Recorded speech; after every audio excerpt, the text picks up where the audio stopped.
So guys, today back from a video on the channel. Today we're here for the Newcastle United versus Everton preview. It's a massive game. I've got a good feeling about this one. I hope that doesn't come and bite me.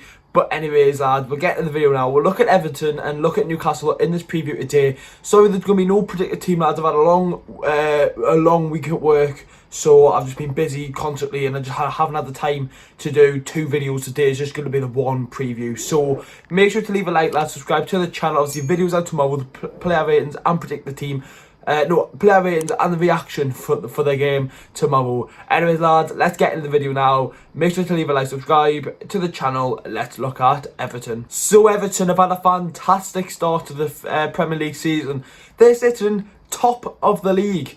Is that going to change on Sunday? I bloody hope it does.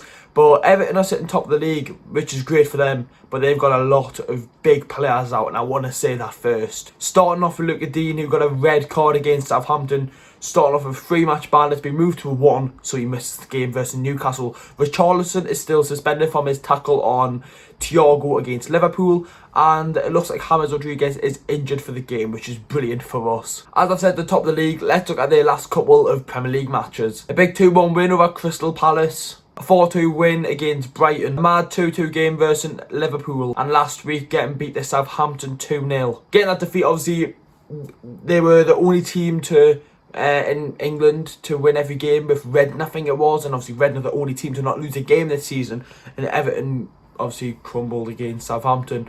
Will this be the dip in Ancelotti's season, or will he bring it back up?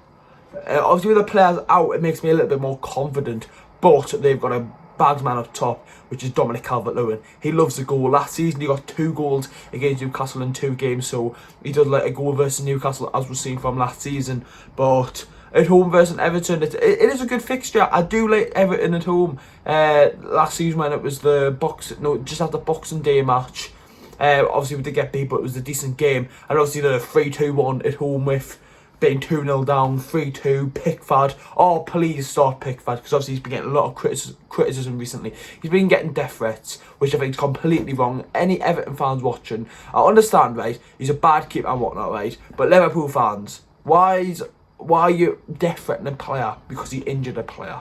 No, you don't do that. It happens in football. There's been worse injuries in football. Look at the young lad Nuri, right, from Ajax. That sticks to mind. He was in a coma for 3 years, right? I know that wasn't down to a tackle and whatnot, right, or whatever. But why is Jordan Pickford getting death threats? And some people might be watching this going, "Oh, Bigsy, what you're on about? He's a Mackham and he's shit and whatnot." It's the wrong thing to do. You don't death threat a player for 1 tackle.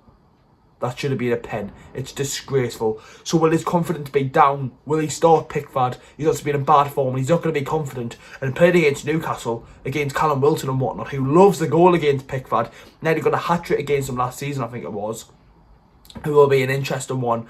Everton looking good this season. They can obviously pick up the win with Dominic Calvert-Lewin getting bags of goals this season. I think he's got 7 so far this season, which is a really good start for him. Let's look at Newcastle. So in Newcastle, as I'm not doing the predicted team, I can name the players who I think will start in the game. I'm not going to do a full predicted team, but I'll name the players who I think will start. Obviously, our form recently, last week, a 1-1 draw versus Wolves. It was a bad game for any neutral watching, but it was a good point, and Jacob Murphy probably saved Steve Bruce's job. But when we look at the players, Jacob Murphy was fantastic against Wolves, our best player, the best player on the pitch. Really good performance from him, and for me, he does start. Do you start him in right back again, or the right wing back, or whatever you want to call it? Because Jamal Lascelles isn't going to be in the team. So what do you do? Because if you want to play a 4-2-3-1 with Murphy playing in a more attacking position, not a right wing back, you've either, for me, you've got to drop Miggy or Fraser, and them two were brilliant. Like, well, not brilliant. They were standing out a lot more. Fraser was in a centre mid role, and Miggy just worked his socks off. Miggy has to play. No doubt about it. So when you look at it like that from the performance, you would probably drop Fraser. Obviously, I wouldn't really want to start Murphy, but after his performance, you've got to play him no matter what. You've got to play him. Scored that free kick. He's going to be in such high form, such high quality, such high confidence, and you've got to play him, in my opinion. But obviously, recently, our last win was against Burnley, and obviously we played Man United, then we played when we play Everton and Wolves. If we can beat Everton, and you know what, lads, it wouldn't be too bad, because too bad last 3 games, because you look at it, right, Man United was embarrassing, Wolves was just a shit performance, a lucky point. But when you look at them 3 games, Man United, Wolves, Everton, I said we would get 0 points, and we've got 1. Which is, it is only 1 point, but I've got a good feeling about this game. I really, really do. I don't know why it is. I just know when you get them, when you've got a feeling that you can just get a win, and I had to bid that out Everton are top of the league and whatnot. I just feel like it's going to be one of them games. The Premier League this season's been crazy, and I really think that we can get the win. Being at St James's as well. I think if the fans was here, I think this would be a really, really good performance. But obviously with the fans not being there, we're going into another lockdown. Oh no, I just don't want to think like that. Oh god. But looking at the game, looking at Newcastle, looking at Everton, I think we can get a result. I really can. It might come out and bite us in the arse. Well, it's a risk you've got to take being on camera, and you've got to say some of the stuff that you think.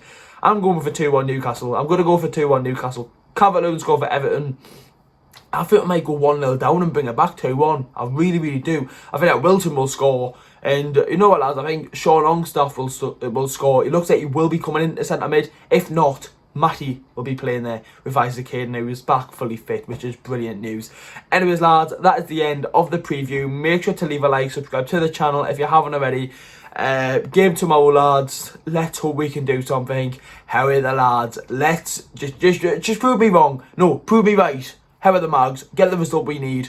Follow the Insta for live updates for the game and whatnot. And I'll see you all in the next video.